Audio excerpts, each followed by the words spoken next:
We're in Louisiana, where crawfish is king right now. Harvest is in full swing, and we're taking you out on the water to see how it's done.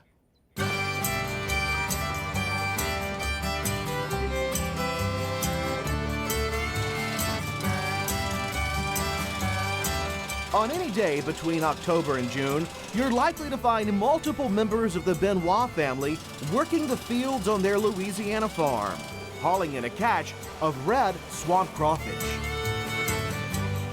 Crawfish really is a way of life here in Louisiana, isn't it? It's a big part of our life, yeah.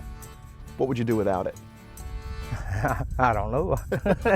I've been doing it over 30 years. Crawfish have been harvested in the bayou state since the 1880s, but real production didn't begin until the 1960s, when farmers began reflooding rice fields to encourage a crawfish habitat. For the Benoit family, it's been an asset to their farming operation. We enjoy it. My wife enjoys it. She runs ponds. You can see my grandkids, they enjoy it. My son's in it. And hopefully, even my younger grandkids are going to get into it. Hurricanes Katrina and Rita in 2005 affected both crawfish production and demand. Yields have rebounded in recent years, cementing Louisiana's position as the #1 producer of crawfish in the United States.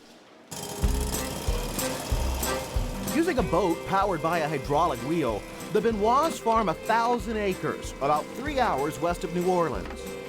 The crawfish are captured in baited pyramid traps, then transferred to 30-pound sacks.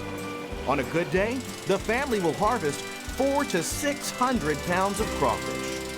So here's your harvest, Donald. That's a lot of work out there. It sure is, but we enjoy it. I like to get here early in the morning before the sun gets up and try to get through before it gets too hot. The amount of crawfish they catch depends in part on how much rain falls, because the pregnant females bury themselves beneath the soil and only reemerge with their young when the rice fields are reflooded in the fall and winter months. When they go down on the ground, they're going to go down with the eggs in the head. They're going to come back at the end of September, November with young ones under the tails. Hopefully they can drill down deep enough to have an adequate water supply where they can stay through their dormancy till we get the right rain in September and October to come up. It's not a perfect crop, mainly because the hard part is you can't see it. It's not like putting a rice seed out there or soybean seed where you can go right there and check on it. Is it sprouting? Do I need water? You know, they're actually in the burrows, and you don't know what they're doing in there. You don't know if they survived, if they came out. But, you know, you find what works for you, and you just kind of stick with it. And hopefully you do well enough to keep everything going. It may be hard work, but the fishing business has already lured Donald's grandson to become a third-generation farmer. So tell me about what you hope to bring to this farming operation. I just plan to do what my grandpa does and maybe expand a little bit, just try to make a career out of crawfish farming. Mm-hmm. When you say expand, what do you mean? I mean, maybe appeal more, try to get more business, you know. It's always good to make more money, so. And have you, you know, you're going to college, but you have really learned so much. Oh yeah, I've been around the farm all my life. I've been doing this. I couldn't see myself doing anything else. And, you know, a lot of times we interview farm families and the kids go away and the family is pretty sad.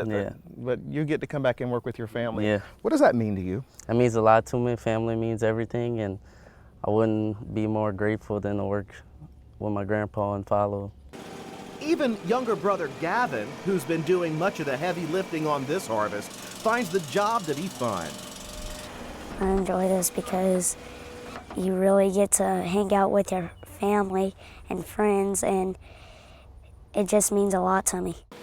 The Benoits also rotate crops by planting rice in some of their fields, since the flat, flooded areas work well for both crawfish and rice production. And because rice fields must first be flooded and then drained for harvest, this mimics the cycles of natural watersheds where crawfish can thrive. A lot of crawfish ponds are rotated behind rice. You do rice and you come in with the crawfish. This is a permanent pond, which there's going to be no rice planted for harvest. You know, we're going to clean it up, maybe throw a little green rice in there. What I mean by green rice, it's rice you plant in August or September. It's rice just for crawfish, it's not for harvest. After the crop is harvested, it's trucked to a processing plant where the crawfish are ready to be prepared for market. First, they're weighed, then steamed, and peeled. Hundreds of pounds of crawfish tail meat are prepared each day in this one plant alone. In 2010, farmers in the state raised more than 100 million pounds of crawfish, worth $168 million.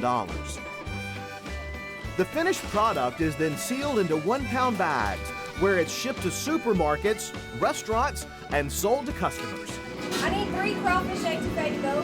Locally, the crop becomes the catch of the day at Johnny's Drive-In, where it's served over a bed of rice with a side of fried catfish and all the fixings. All right, everybody, let's eat.